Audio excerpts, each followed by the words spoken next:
Lisa from Gisborne Health Essentials. And this is James, the video person.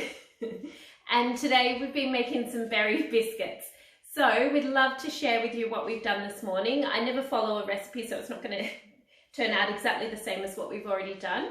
But we'll show you how to whack together different ingredients according to what your family loves, and how to put in there as much as you possibly can to give them lots of nutrition. I think Dad might be out there pulling faces. Okay, so in the Maggi mix already, we've put our wet ingredients. So we've put an egg in there. We've put this amount of milk, so whatever milk your family loves, just use that one. We've used some extra virgin olive oil, and we've actually used some macadamia oil. I love macadamia oil. Also walnut oil is delicious as well. And we've put probably 2 of these in there. We've put 2 cupfuls of vanilla essence. That will help the whole recipe taste better, and therefore you have to put less of the sugars in. Now when it comes to the sugars, and especially after Easter, we're all used to a little bit more sugar, so you might find that you're using more sugar than you usually would in your recipes to make them taste really good. Just make sure that it's always low GI sugars. So today we've used rice syrup, and we've used this amount of coconut sugar. So we've put all of that in the blender. Let's just finish putting that in a mix. And you can tell it's got the coconut sugar in it because it's got that beautiful brown colour. And then we're going to pour it in the bowl. I just find if we use blenders for the whole recipe, you end up wasting a lot because it gets stuck. So let's put it in the bowl. And then we're going to add our dry ingredients. So we've got some gluten-free self-raising flour here. Now you've always got to remember with these flours, they're delicious, but see how they're still white flours, so you make sure that you don't put too much in there. We've also got an organic buckwheat flour. All of these are really options that are available in so many different shops. This one's from Foodworks. This one's actually from Coles. So we'll put them in next.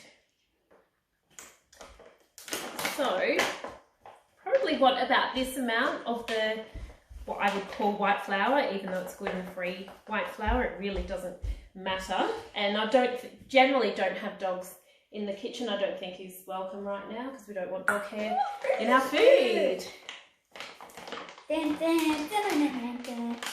everyone looking forward to the homeschooling? All right. And then we're going to put double the amount of buckwheat flour as we did the white flour. Notice how I'm not using too many utensils so I don't have to clean up too much. So let's whack that into, and then we'll give it a good stir and see how that's going. It will still be quite moist. I think you can probably hopefully see that there. That's the flour and the wet ingredients, so we'll give that a nice mix. And then next we're going to add the protein powders, which will really thicken it up, and it means that the cookies are going to be nice and filling as well. So there we go, that's coming together nicely. So we'll add the vanilla protein powders. This is a family friendly one, and it's got lots of digestive enzymes and support to make it easy for the digestive system. So we're going to put 2 big scoops of that one in, maybe a little bit more. Then we're going to add some strawberry pea protein just to bring out that berry flavour, which it'll do really beautifully. So we'll just do 1 scoop of this. And then we've got a really nice berry blend here. So 1 spoon of this is the same as having a whole punnet of berries. So we're going to put in 2 spoons. So we've got 2 punnets of berries in here. And we're going to add some beetroot powder as well. So that will give it a beautiful pink colour, but also it's really good in general for health. It's great for heart health, really good for blood pressure to have beetroot every day. It will reduce your blood pressure when you have it every day. So we'll put in some of that.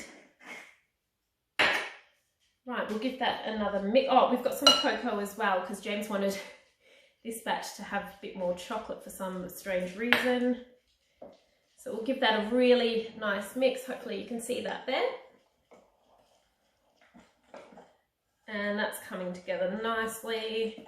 You can always tell though, without having to follow a recipe, when you need more of something. So that's still way too runny for cookies. So we are going to add, and then it's entirely up to you what you add. We're actually going to add some more buckwheat flour.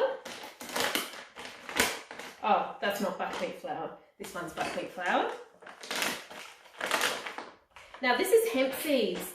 Cookies are a fantastic way of getting more nutrition in there but hiding it. Like these cookies that we've already made, you can't even see that there's any seeds in there, so the whole family's still happy to have them, and yet it's got that additional nutrition in it. Hemp seeds are really high in all the omegas, so omega-3, 6 and 9,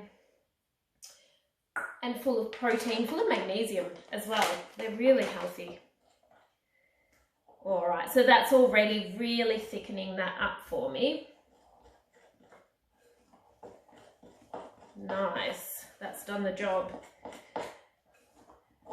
Okay, so we're going to just put, I love just adding a tiny pinch of salt because that really just brings out the rest of the flavour. So today we're going to use a vanilla salt, vanilla sea salt, just a small amount. I think I've remembered everything. We've got some cacao nibs as well, which are so much better than putting in choc chips, but just make sure that you always buy the roasted ones, because if they're not roasted, then they're going to be really tough on the teeth.